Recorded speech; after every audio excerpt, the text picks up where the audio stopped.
നമസ്കാരം. തിരുവനന്തപുരം ഫ്ളാറ്റ് തട്ടിപ്പ് കേസിൽ പ്രതികളുടെ മുൻകൂർ ജാമ്യം സുപ്രീം കോടതി തള്ളി. സാംസൺ ആൻഡ് സൺസ് ബിൽഡേഴ്സ് ഉടമ ജേക്കബ് സാംസണും മറ്റു പ്രതികളും കീഴടങ്ങണമെന്നും സുപ്രീം കോടതി ഉത്തരവിട്ടു. 15 ദിവസത്തിനകം കീഴടങ്ങാനാണ് നിർദ്ദേശം. വിചാരണ കോടതിയിൽ സ്ഥിരജാമ്യത്തിന് അപേക്ഷിക്കാൻ കോടതി നിർദ്ദേശിച്ചു. 120 കേസുകളാണ് ജേക്കബ് സാംസണെതിരെയുള്ളത്. ഇതിൽ പേട്ട സ്വദേശി സജാദ് കരീം നൽകിയ ഒരു കേസിലാണ് മുൻകൂർ ജാമ്യം തള്ളിയത്.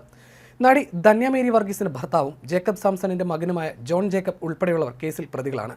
നടി ധന്യ മേരി വർഗീസ് ഉൾപ്പെടെ പ്രതിയായ ഫ്ളാറ്റ് തട്ടിപ്പ് കേസുകളിൽ നേരത്തെ പലതിലും പ്രതികൾക്ക് ജാമ്യം ലഭിച്ചിരുന്നു. 2016 ഡിസംബർ 16-ന് നാഗർകോവിൽ നിന്നാണ് ധന്യയടക്കം 3 പ്രതികളെ ക്രൈംബ്രാഞ്ച് അറസ്റ്റ് ചെയ്തത്. ഭർത്തൃപിതാവിനെ ആദ്യം അറസ്റ്റ് ചെയ്തു. ഫ്ളാറ്റ് നിർമ്മിച്ച് നൽകാമെന്ന് പറഞ്ഞ് കോടിക്കണക്കിന് രൂപ പലരിൽ നിന്നായി തട്ടിയെടുക്കുകയായിരുന്നു. 2014 മരപ്പാലത്ത് നോവാകാസിൽ എന്ന പേരിൽ ഫ്ളാറ്റ് നിർമ്മിച്ച് പൂർത്തീകരിച്ച് നൽകാമെന്ന് വിശ്വസിപ്പിച്ച് 2011 മുതൽ 80ഓളം പേരിൽ നിന്നായി കോടിക്കണക്കിന് രൂപ വാങ്ങിയെന്ന കേസിലായിരുന്നു അറസ്റ്റ്. പിന്നീട് ആ കേസ് അപ്രസക്തമാവുകയും ചെയ്തു. ഇതിനിടയിലായിരുന്നു പുതിയ വിധി വന്നത്. ധന്യയുടെ ഭർത്താവ് ജോൺ, ഭർത്തൃപിതാവ് ജേക്കബ് സാംസൺ എന്നിവരുടെ ഉടമസ്ഥതയിലാണ് Samson and sons builders developers എന്ന സ്ഥാപനം. അറസ്റ്റിലായ കേസിനാധാരമായ സമയത്ത് ഈ സ്ഥാപനത്തിന്റെ ഡയറക്ടറായിരുന്നു സിനിമാ നടിയായ ധന്യ മേരി വർഗീസ്. 2014 പണി പൂർത്തിയാക്കി നൽകാമെന്നതായിരുന്നു ഇവർ നൽകിയ വാഗ്ദാനം. എന്നാൽ പറഞ്ഞ സമയത്ത് ഫ്ളാറ്റ് ലഭിക്കാതിരുന്നതിനെ തുടർന്നാണ് പണം നൽകിയ 80ഓളം പേർ പോലീസിനെ സമീപിച്ചത്.